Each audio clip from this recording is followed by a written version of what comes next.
What's up, guys? It's Connor, aka Con Ogre, doing another review. This time we're going to be doing some reviews on paper. So this is what I picked up yesterday. I picked up the new weekly White Dwarf, which, for your information, at the time is not available for order. So you cannot get this on subscription base. Warhammer Visions, which now replaced the monthly White Dwarf, is. Okay, so this new guy is retailing for, I believe it was around $14 Canadian. That comes out to about $13 American, which is bullshit even because our dollar is worth more than theirs now, but whatever. Actually, you know what? That might not be true. It kind of goes up and down. But anyways, back on topic. And then, of course, in the British pound, I'm honestly not sure. Much cheaper by the looks of it, but probably not because I'm bad with the currency exchanges. Okay, White Dwarf. Now this is much smaller than it used to be, so keep in mind. Here's the last White Dwarf, and here's the new one. So this one doesn't even have like writing on the edges anymore. It's just the binding with the staples. This one, had the like writing and stuff.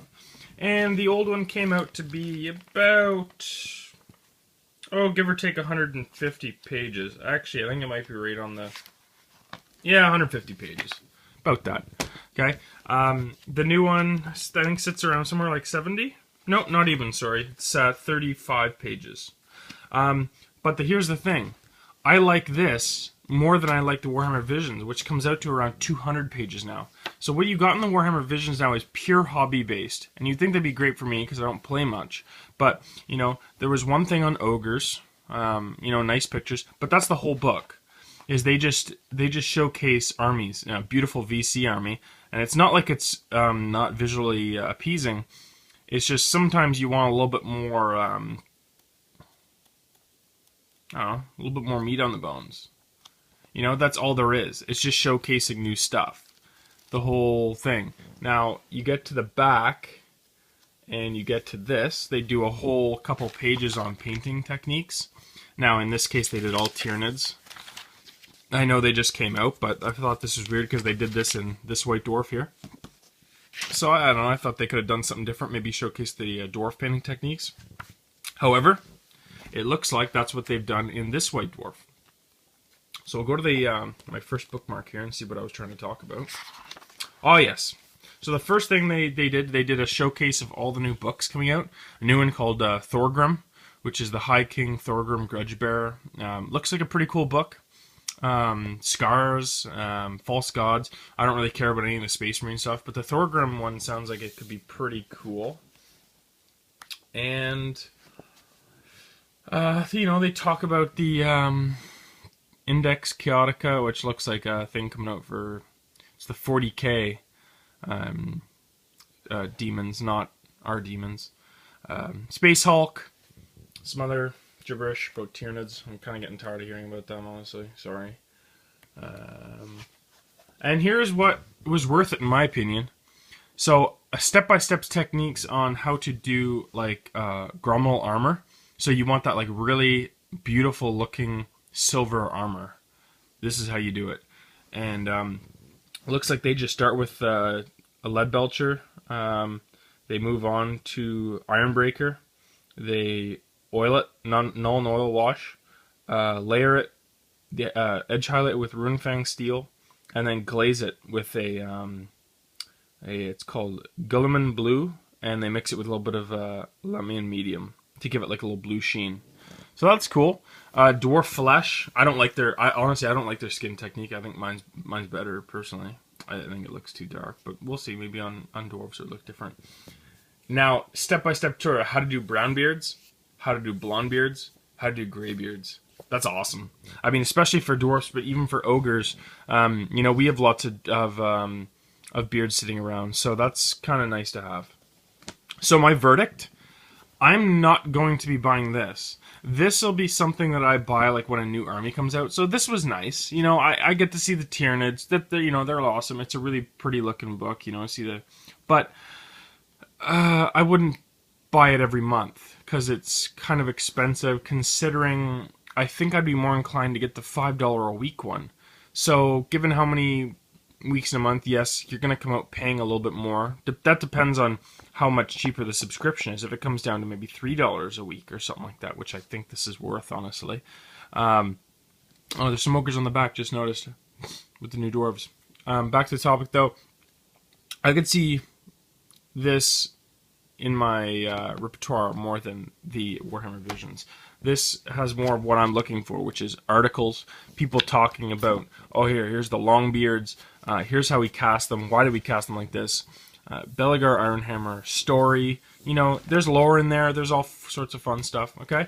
So, that's enough of the paper. Besides this, I picked up, for the first time in, like, ages, a comic book, one of the new Carnage series, and look at that cover, that looks so badass. This actually isn't destined for me, though. I bought this from my good friend, Johnny, who I'm trying to get into Warhammer at the moment. So I'm kind of in the midst of thinking, like, what kind of army.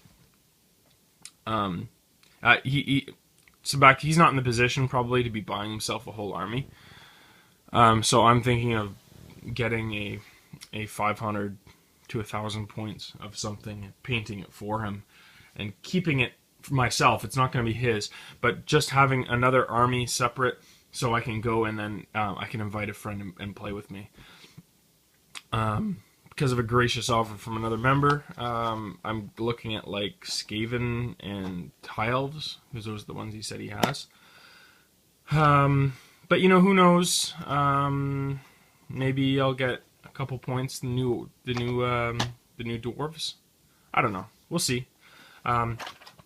Another thing I just stepped back into was Magic the Gathering. At my local game store, a lot of people playing Magic. So I decided to dig up this old deck that I've had for ages. It's a swamp deck. And I thought I'd give it a go. So I went over and I played with some of them. They were all doing 4v4s. Not 4v4s, sorry, 4-ways. And I got crushed because they got the new decks and stuff. But hey, you know what? It was fun. You know, I couldn't find anyone to play with that day because the other game tables will full. So, no go there. So, my Mournfang are almost complete. I switched around the riders on the Mournfang because that's the old Mournfang with the new guy. And unfortunately, the light's going to blow out most of the detail. But, pretty happy with how they came out. Oh yeah, you can't see any of the detail. At least you can't from where I'm looking at it. Like there's a big tattoo on the skin there. Don't know if you can see that. But I'll get some nicer pictures of them later. I took a little bit of advice. I'm not even going to try to pronounce your name, bro. I'm just going to call you Percalian right now. Yeah, you said like the fur looked a little bit like bland. So I went over it again with just a little bit brighter, and it made a bit of a difference. Definitely the pictures weren't doing it justice. I think that's why you said that. But you know, I think just going over once more with like a 50-50 mix of the Mournfang and Ushtapti Bone did some justice for sure. So it looks good. Next up, let me grab him. He's over here. He'll be finished today. Just about done. Is my Bellower. I was going to make the sword sit on his shoulder more, like he was resting on his shoulder, but I wanted to make it look more like he just lifted up the sword and his hand to like holler, and the effect was good. So that's what I'm going with. I was also originally putting this on him. I did the base coats on it. I was originally going to put the Tyrant thing on him there. But you know what? On a regular Ogre, it's just too big. I put it on there and I flipped him this way to hold it. And I'm like, wow, it just looks really tacky. Really tacky. So anyways, that's it, guys. My God, I kept it under 10 minutes. I am shocked. I cannot believe it. So I'm going to end it here. Enjoy. I'll be getting in touch with everyone, I'm sure. Thanks for all the inputs. Biggest question now is, you know, what army am I going to be building next? Because I'm getting close to finishing my ogres, and at that point, it'll just be, you know, I'm not stopping ogres. Ogres are always going to be my main force, of course. But I need another little army, so my friends can play with me. So it's looking more like it might be Skaven, I think, because of a very gracious member. Okay, so if you have any input on like what armies would be good, go for it. You know, toss it out there. But I've already had this discussion with someone else a couple times through PM. So, but you know, please feel free. All right, bye guys, peace.